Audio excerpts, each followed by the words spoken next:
Welcome back to NJ.com. Matt Stanmyre here once again. Well, not once again, actually, for the first time. First time, welcome. With girls soccer. Welcome. Hi, this is not Jackie Friedman. This is Matt Stanmyre with Gregg Lerner, our girls soccer expert from the Star Ledger.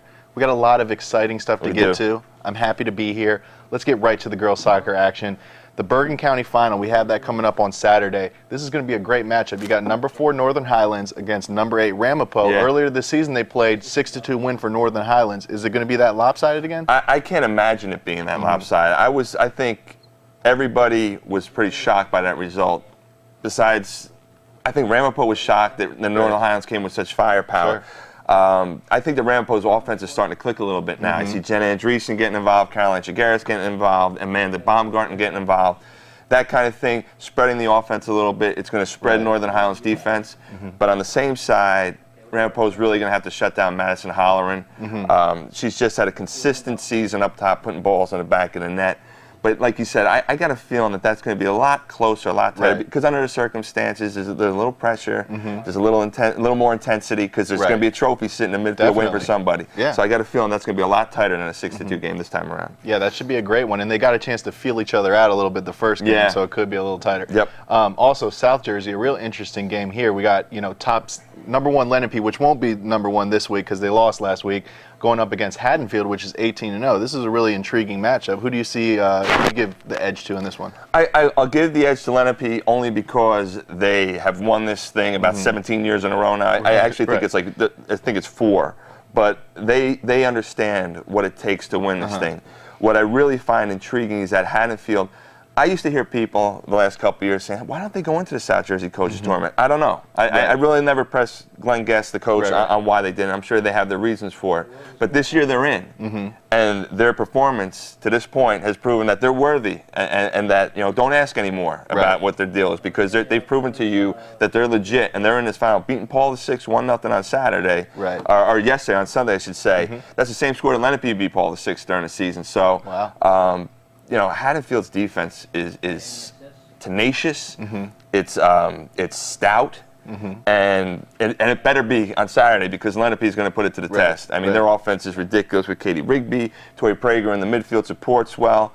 But Haddonfield's got a finisher in Katie Johnston, and a proven one who's been around for 4 years, and has a real tendency to come up big in big spots. I've seen her do it in the state finals.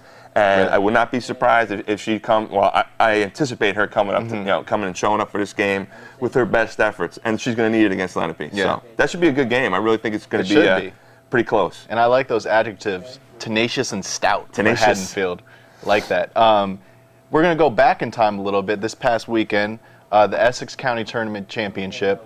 Montclair won a tight one over Livingston, 1-0. This was a really great game. You were there. I know you were really excited. This was one of the better games of the year, right? It's always cool to hype something up and then to see it live up to that hype.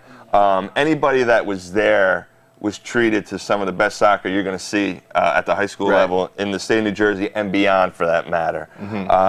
The goal.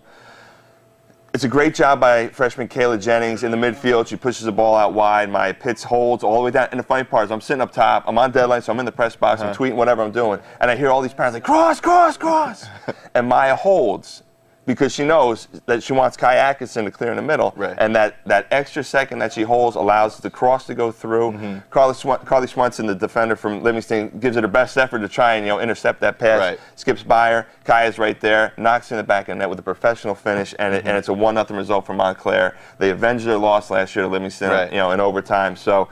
But the level of soccer played on Saturday night was extraordinary, to say the least. So kudos to both teams for putting on a performance that was worthy of a championship. And those schools are really close to each other, too. So a lot of soccer talent, in a couple of towns that are pretty close to each other. Yeah, and I got a feeling they may see each other again in state tournament. That's how good they are. It sounds like it. And then also, you got the Somerset semis coming up on Thursday, some intriguing matchups there. You got Montgomery against Watchung Hills in 1, and Somerville Pingree.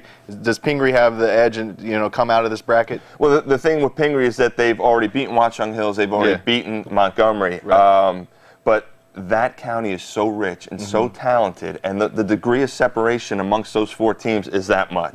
So if anybody were to win that of the 4, I wouldn't say I'd be surprised. But Somerville's the one who's crashed the party. We're talking about Montgomery the 1, Pingree the 2. I think Watchung Hills was the 3. Somerville was the 6th. They beat Ridge and PKs. So it's a big win for Somerville, and I'm sure they're going to be riding high Thursday night. And last, real quickly, we spread the love everywhere. Morris County got the finals on Saturday night at Roxbury. You got Kinnelon, Randolph.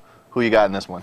Man, I'll take Kinnelon by maybe 1-0. Randolph plays really rugged defense. They're physical. They're strong. They are aggressive. They're very assertive. They go to the ball. They challenge everything. They hold the ball well. They possess well. But I thought the story yesterday was that Alexa Romer, who had just been called up on Thursday because Randolph was short on forwards, and as she progresses in that game yesterday, she winds up scoring the golden goal, her first varsity game. And what a memorable effort it was, knocking in a golden goal to put Randolph through. Kinnelon's got Shaylin Noble up top, who really impressed yesterday. Big, strong, physical forward who holds, possesses, and creates stuff. Ingrid DiClemente up top has been finishing at a pretty good pace all season for Kinnelon. So that should be a wonderful final on Saturday night. If you can't get to these games, you better be checking out our high school soccer blog, NJ.com, following Gregg on Twitter, and also picking up the Star Ledger. We got our girls soccer coverage covered. We do. From front to back. Yep. We'll see you next time.